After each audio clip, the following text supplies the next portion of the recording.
Obadias capítulo 1. A visão de Obadias. Assim diz o Senhor Deus a respeito de Edom.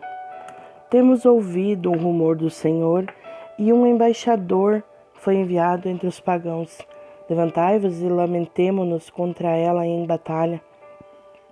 Eis que te fiz pequeno entre os pagãos, tu és muito desprezado. O orgulho de teu coração te enganou. Vós que habitais nas fendas das rochas, cuja morada está nas alturas, vós que dizeis no seu coração: quem me derrubará ao chão?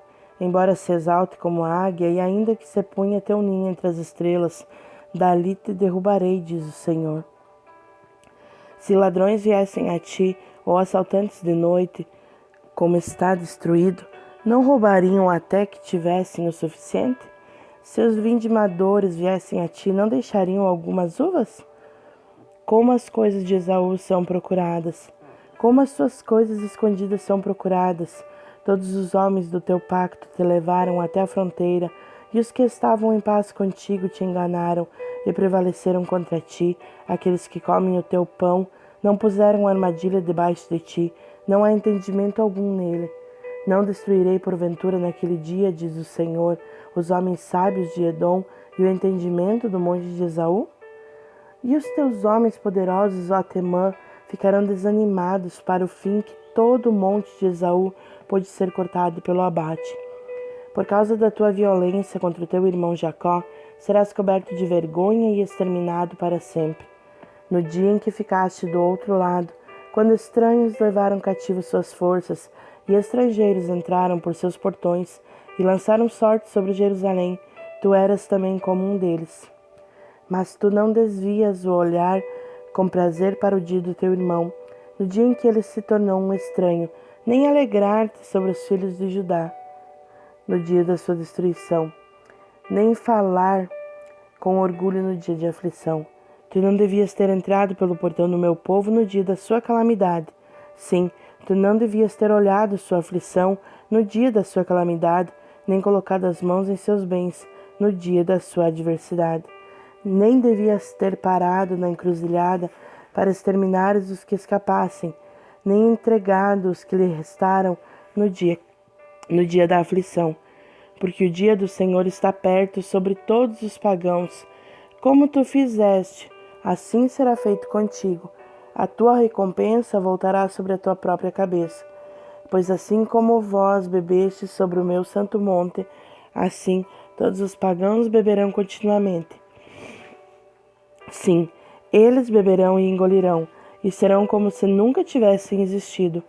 Mas sobre o monte Sião haverá livramento e santidade, e a casa de Jacó possuirá a sua herança.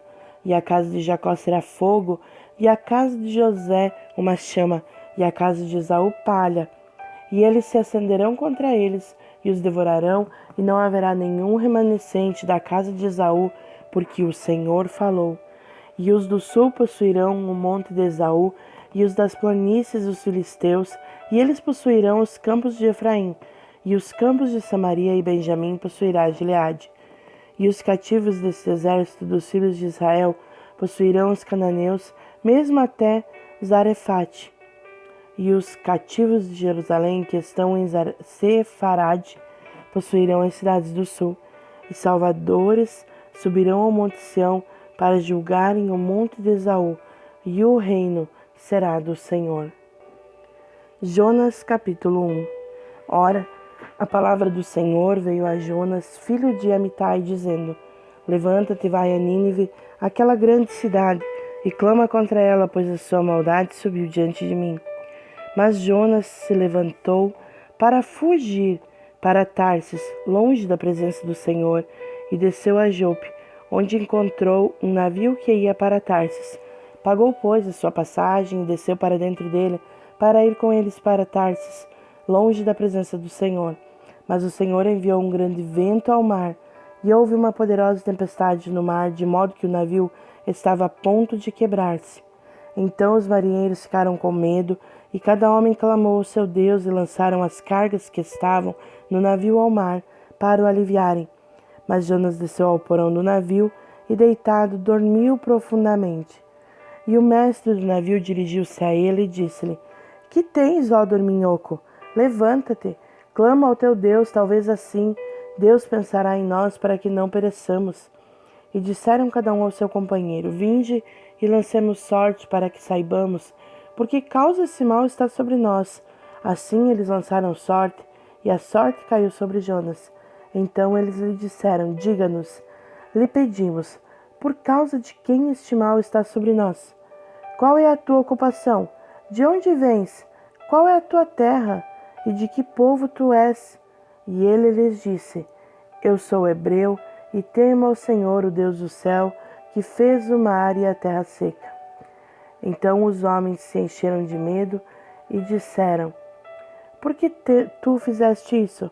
Pois os homens sabiam que ele fugia da presença do Senhor, porque ele lhes tinha dito. Então disseram-lhe: O que devemos fazer contigo para que o mar se acalme para nós? Pois o mar estava agitado e tempestuoso. E ele disse-lhes: Levantai-me e lançai-me ao mar, para que ele se acalme, pois eu sei que é por minha causa que esta grande tempestade está sobre nós. Entretanto, os homens remaram forte para trazer o navio à terra, mas eles não conseguiram, pois o mar estava agitado e tempestuoso contra eles. Por isso eles clamaram ao Senhor e disseram: Nós te rogamos, ó Senhor, nós te rogamos, que não nos deixe perecer por causa da vida deste homem, e que não ponha sobre nós sangue inocente, pois tu, ó Senhor, fizeste o que desejavas. Então eles tomaram Jonas e o lançaram ao mar, e cessou o mar a sua fúria. Então os homens temeram muito ao Senhor, ofereceram sacrifício ao Senhor e fizeram votos.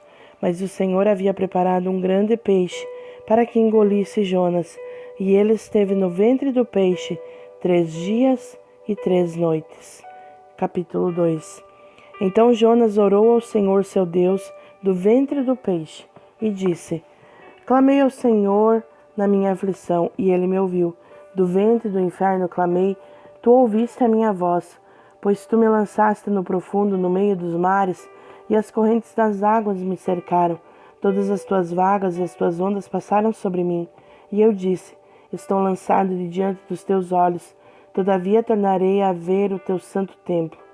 As águas me cercaram até a alma, o abismo me rodeou e as ervas daninhas estavam enroladas na minha cabeça. Eu desci até os fundamentos dos montes, a terra e os seus ferrolhos. Estava sobre mim para sempre, mas tu fizeste subir a minha vida da decomposição, ó Senhor meu Deus. Quando minha alma desfalecia em mim, lembrei-me do Senhor, e minha oração entrou a ti no teu santo templo. Os que observam as falsas vaidades desprezam a sua própria misericórdia. Mas eu sacrificarei a ti com a voz de ação de graças, e pagarei o que votei. A salvação é do Senhor. E o Senhor falou ao peixe, e este vomitou a Jonas na terra seca. Capítulo 3. E a palavra do Senhor veio a Jonas pela segunda vez, dizendo: Levanta-te e vai a Nínive, aquela grande cidade, e prega contra ela a mensagem que eu te ofereço. Então Jonas se levantou e foi a Nínive, segundo a palavra do Senhor. Ora, Nínive era uma cidade muito grande, de 3 dias de jornada. E Jonas começou a entrar pela cidade, jornada de 1 dia, e clamava, dizendo: Ainda 40 dias e Nínive será derrubada.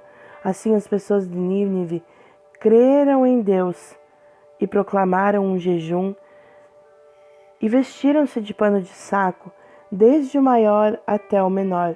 Assim, pois, a palavra chegou ao rei de Nínive, e ele levantou-se do seu trono, tirou de si as suas vestes, cobriu-se de pano de saco e sentou-se sobre a cinza.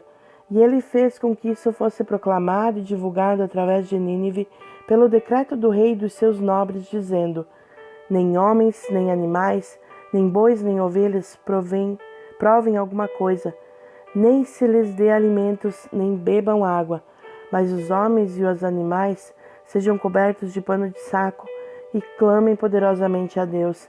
Sim, convertam-se, cada um do seu caminho mau e da violência que está nas suas mãos. Quem pôde dizer se Deus voltará e se arrependerá e se apartará do furor da sua ira, para que nós não pereçamos? E Deus viu as suas obras, como se desviaram do seu mau caminho. E Deus se arrependeu do mal que tinha anunciado que faria a eles, e não o fez. Capítulo 4. Mas isso desagradou muito a Jonas, e ele ficou enfurecido. E ele orou ao Senhor e disse: Peço-te, ó Senhor, não foi esta a minha fala, quando ainda estava em minha terra?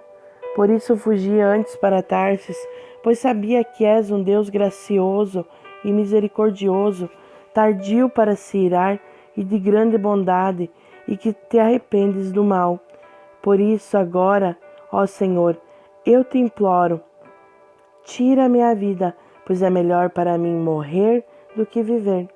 E disse o Senhor: Fazes bem em ficar irado? Então Jonas saiu da cidade, sentou-se no lado leste da cidade. Ali fez para si uma tenda, e sentou-se debaixo dela à sombra, até ver o que aconteceria à cidade. E o Senhor Deus preparou uma aboboreira, e a fez nascer por cima de Jonas, para que fizesse sombra sobre sua cabeça, a fim de o livrar de seu enfado. Assim Jonas se alegrou demasiadamente por causa da aboboreira. Mas Deus preparou um verme quando a manhã subiu no dia seguinte, o qual feriu a aboboreira, e esta se secou. E aconteceu que, quando o sol apareceu, Deus preparou um forte vento do leste, e o sol feriu a cabeça de Jonas, que desmaiou, e desejou ele mesmo morrer, dizendo: É melhor para mim morrer do que viver. E Deus disse a Jonas: Fazes bem em ficar irado por causa da aboboreira? E ele disse: Faço bem em ficar irado até a morte. E disse o Senhor: Tu tiveste pena da aboboreira, na qual não trabalhaste, nem a fizeste crescer, que nasceu em uma noite e em uma noite pereceu. E não deveria eu poupar Nínive, aquela grande cidade, onde estão mais de 120.000 pessoas, que não sabem discernir entre a sua mão direita e a sua mão esquerda? E também muitos animais.